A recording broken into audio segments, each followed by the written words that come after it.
Major plan is to open a store, one-stop shop, where you can come to me and you can get everything you need as far as entertainment, media, clothing line, photography. We do all events. So I took the music, the photography, and the merchandise all in one, made it one company. My website will be out April 21st, and I'm gonna launch my actual company in August. Once I have all my paperwork and all of my business stuff taken care of with that. But it's really hard for me to really just focus on one thing, so that's why I kind of created, it sounds probably like a lot of stuff, but it kind of all goes together, because no matter what event I do, somebody needs photography. No matter if I'm at a concert, if I'm at a wedding, if I'm at a Sweet 16, if I'm at a school event, they always need a DJ, they always need a photographer, so it kind of all works out for me. And I named it Life's a High, the company, is because it's like, most people that go to work, or most people that get up in the morning, they don't probably want to go to the job they want to go to if that's not what they been born or been wanting to do all their life. So Life's a High basically is explaining this video to the fullest. If you're doing business, my life's a high. I'm living a life to the fullest. I'm doing what I want to do. I'm living my life, but I'm also doing a business, making money at the same time. So it's kind of like I'm having my cake and eat it too, pretty much. Because I really want to do nothing else. So basically, Life's a High, the company, music, photography, merchandise. What I'm working on right now, the reason why it's not all the way out, because I'm working on a smart store. So when you purchase a shirt from me, on the tag, you'll be able to click the tag with your phone, and you'll be able to download my music or videos, or go directly to my app. And that'll be all on the price tags or on the tags, all of my merchandise.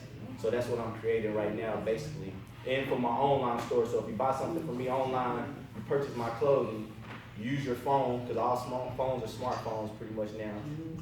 Then you can click on the tag and you'll be able to go to my website, be able to go to my app, or be able to download my music, or any other music that's from my record label or radio station. And that's pretty much what I'm working on now. That's the last part I'm on, working on my smart store. There's only one other smart store in America right now, as far as it's a rap artist who does it in his store. And that's how I ended up getting the rest of my information. When I was looking it up, I found that, thinking I was coming up with something new, but it was already done. So basically what I'm gonna do is bring it on this side, because there's not one in Texas right now. So I'm working on this last part to make my smart store. And that's basically my whole business. I'm promoting it right now, getting it off the ground, finding different avenues, because I'm really doing all the footwork myself. I make all my own flyers, I do all my own websites, I shoot my own videos pretty much, record myself, got my own studio, and until I find my building and really just incorporate it where I can hire people. I already have like 5 interns that's gonna be working with me. So I'm just doing that right now, and that's pretty much my business. And pretty much, this class actually helped me a lot. The fast track class, I had stuff everywhere, and the fast track class kind of put everything and showed me what I need to do, how I need to do it. And it kind of showed me too, like the research, everything. I did so much research, studying, going online. I pretty much figured out what I need to do. So the next step is just really just keep getting booked. And I'm just trying to make a lot of money. To be honest, I'm trying to make a lot of money. There's nothing really to do but make the money. So, Explain why you're wanting to make a lot of money right now. What's your immediate goal for making the money? well, to make the money is so I can buy as much product as I need. Because if I get 50 shirts, I buy 100 shirts now. We get 100, 200 shirts. They go so fast, then I'm in high demand of them. So I want to order thousands of shirts, thousands of merchandise and products, so that way there's no running out.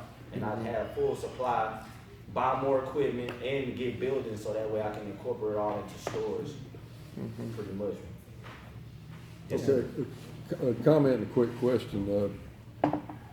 My 40 plus years of experience in business, don't ever forget your profit is in your inventory, number one. And does mom get a percentage? You had to put me on blast. She gets some percentage. If she works, she gotta help me though. She gotta help me do the work. Now she probably get most of the percentage. She the one that handles my money, so she gonna get probably most of the percentage. She handles my banking, my bill, everything. I don't take care of none of that. I call her. She knows it's all her, so she'll get paid the most. But yeah, inventory is definitely what I need, so that's why I need the money for it. I don't have no backings, I have a couple sponsors, but it's not money sponsors, and I don't have like no big people funding me money, endorsements and nothing, so kind of just doing it all, working on that part, but that's my main point is to get my inventory up. Once I get my inventory up, I've created a magazine already, so I'm just waiting to fill in the blanks on my magazine, my online store, and then once I get to that level, then that's what I need the most, my inventory. Well, I found out the hard way that if you don't move that inventory, that's where your profit is. You gotta keep it moving, you really do. And I'm on the road a lot with me performing, like I'm going to South by Southwest, going to Vegas with my friend Matt, he has his businesses right there. So I move around so much, I don't just stand still. I'm on the road, I'm constantly around in people's faces, so I'm never sitting still. So I'm gonna work. I came up from the era too. I'm young, but I still came from the era where you had to go out there and do the footwork. So I'm still doing the footwork, and I'm not an online. I don't really like Facebook. Really, it's not my thing really. But I use it for a tool and for networking. I use Instagram, but yeah, I'm definitely out there putting in the footwork. Coming to places like these, thanks to Mike and other kind of places, let me get around people and kind of let them know what I'm doing. And just being from Abilene, it's kind of hard to, a small business in Abilene, I think it's hard, period, but coming from where I'm from and male, young, we just so drained and trained on sports, it's hard for somebody to do things like that around in Abilene, but I mean, it's all about the work you put in, so it's not, I don't really care about it. Any other questions? Where do you have anybody that you get encouragement from, or how do you keep your energy up? I don't. I'm not, well, my mom, of course, but I'm not around her every day. Like, around me, we don't have too much motivation. There ain't nobody doing nothing. So, and then it's either sport. Huh? We talk every day. Yeah, we talk every day, but we motivate ourselves. That ain't, we motivating other people that's around us. They ain't motivating us. Ain't nobody on our level is thinking. Everybody's still playing PlayStation or doing something like that. We trying to get these millions of dollars. So it's like, we don't really have no motivation, to be honest, besides our... I could do your model. What do I always tell you? I always tell my children that because it is hard in Abilene, and he, went to college, played sports, got a scholarship, he did all of that, and that's just not what we want. And people always say young teenagers in Abilene cannot make it, but I always tell them I have a motto, and you can do all things through Christ who strengthens you. And if you live by that, you're gonna do good. And he's had some falls, and like you were saying about inventory, he had designed some t-shirts and got a whole bunch of orders and ran out. And everybody wanted them, and then it came to be everybody wanted a different color. I want a red, I want a purple, I want a green, instead of sticking with one, color or two colors. So it came to be like really bad because we had all these orders and not enough t-shirts. And so that, you gotta fall hard before you can really get up and say, okay, let me try this in a different way. And so I'm proud of him. He's doing good. Because when we first started the entrepreneur, I told him, you got too many things going on. It's like, narrow it down to one, but it's like, Mom, this is what I do. Well, that's my fault because I do the same thing. Yeah. I have 5 or 6 things I got going on in my life too. So he has it honest, but if he keeps things organized, he'll do great. I mean, my other son, I say he's my other son, Demetrius, the same thing. He has his own construction business and successful and well. And we don't have enough kids to motivate each other. We don't have enough adults motivating our young adults. And that's hard in Abilene. So this one. What did you do on the front end you talked about how you learned photography on the fly and obviously became successful at it, but when you're delivering the music stuff, you don't go from deciding you're gonna make music and deciding you're gonna make products to running out of inventory. Like, what did you do to market yourself and get yourself in front of people so that you had that kind of demand? I used my football fame, to be honest. I used sports fame that I had. I used the fame I had from the streets, being around, and I just connected my dots. I perform at most of the concerts in Abilene, I DJ. So I use that and then flip it to what I need to do as far as, I just keep good relationships with people. Like, I don't try to do people dirty.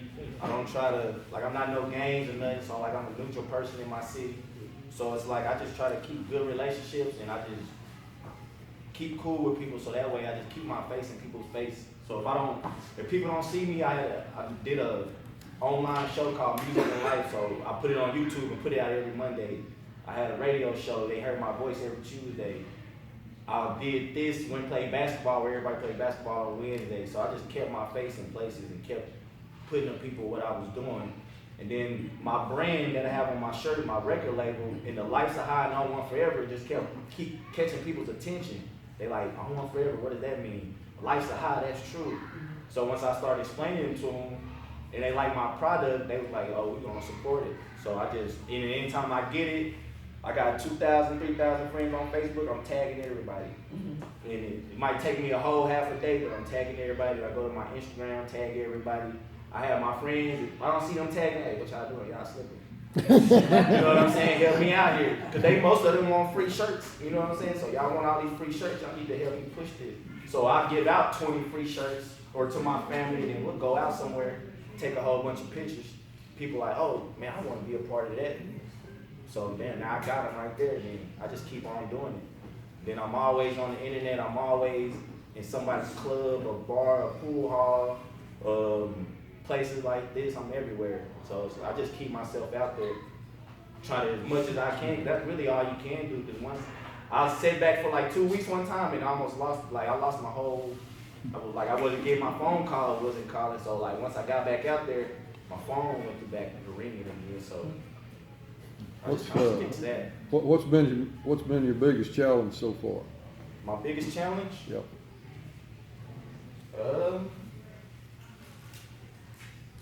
My biggest challenge is remember trying to keep it professional, because a lot of people try to play you and do you dirty, and it's like it's a dirty business. And with me having my own business, like I'm like, nah, the customer's not always right. You know what I'm saying? So, because people will take advantage of you when they can. That's my major problem, is trying to keep from not like, y'all talk like, you know, I don't really have no problem, because I already looked at it like it's gonna be a challenge anyways. I never looked at it like it was gonna be easy. So I don't really have no challenges. Just staying focused. Not falling off the track, and just staying focused and staying legit and sticking to my guns and really sticking to this and not giving up. I don't really have no challenges. Resources, yeah, resources, finding them, and money. But I mean, it's like, it's not a challenge to me. It's more like a journey. Yeah, opportunity, a journey. It's like trying to find a treasure in the island somewhere or something. Like, you know, to me, it's an adventure to me. So it's really, I don't really have too many challenges. Just, you got to get yourself out there, and you got to make people believe in you and believe in your product and believe that, why should I buy this from you, or why should I book you? That's my hardest part, because people look at me, seeing I'm black male from Abilene, Texas, and they might automatically stereotype me like, oh, he probably in the gang, or he probably, because that's all people see. But then when they see me and meet me, it's not what they think. So that's my hardest part, probably trying to get people to see like. But I'm pretty much prepared for whatever, so it's nothing really to me. It's hard. He's had several people who, like, I need you to come and do this wedding, and we'll book your room, and you know, we'll pay you, and then he get there, the rooms are not booked, or the event's over and he don't have his money, they don't want to pay him. And I was like, no, you always get a deposit, or you always make them pay half. You don't never book anything and you don't get paid, because things like that happen. So that happened to him several times. And then you got family and you know, and friends, an associate who thinks, well, we know him, Jeremy's, he's so kind-hearted. He'll do stuff for nothing. That will take advantage, he got that bad for me too. They will take advantage of him and have him do all of these things for him, and then he doesn't receive any monetary things or, you know, thank you or whatever. And I said, no, friend or family, if I say I need you to come and take pictures for something for me, then I expect for you to charge me what you're gonna charge everybody else. Because if you cut your charges down because you wanna make me happy with them, you're not gonna ever make money. You're not gonna ever be successful. So no matter who you are, who your family are, who your friends are, you still got to charge them regardless. And that's something it took him a while to get that, because we don't like telling people no. Okay. What's the best thing that you've done for marketing? The best thing I've done for marketing, I would say I went to, the best thing I probably done for marketing was going to South by Southwest and shooting videos. I haven't really, I paid somebody before. I had a Google, when I had my first website, I had like a Google, where they kind of put my company through the search engine. I forgot what it's called, but I haven't really got to that point yet because I've been putting it together so much. But probably the best thing I did was just going to big festivals and promoting my brand, because was able to get there on the stage in front of thousands of people. So that's probably been the best thing that's happened to me, because I actually gained followers, people from that. But other than that, nothing major. I'm kind of just putting in the work myself, so that's what I'm trying to get to. Like you told me, I talked to a couple people, they said she did marketing, so I'm trying to link up with those type of people to actually get me to the next level that I need to get to. So I won't have to do everything myself. But yeah, that's the next part I'm really trying to get to. Guys, we need to move on. We need to move on because we got another guest speaker, okay? But let's thank Jeremy and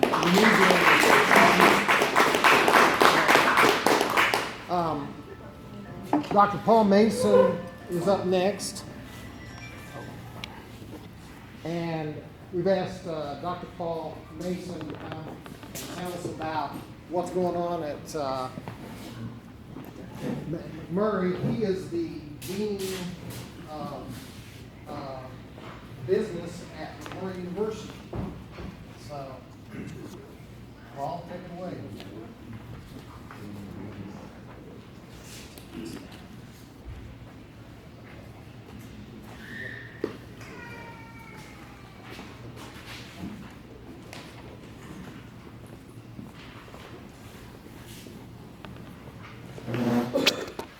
I've been involved with the school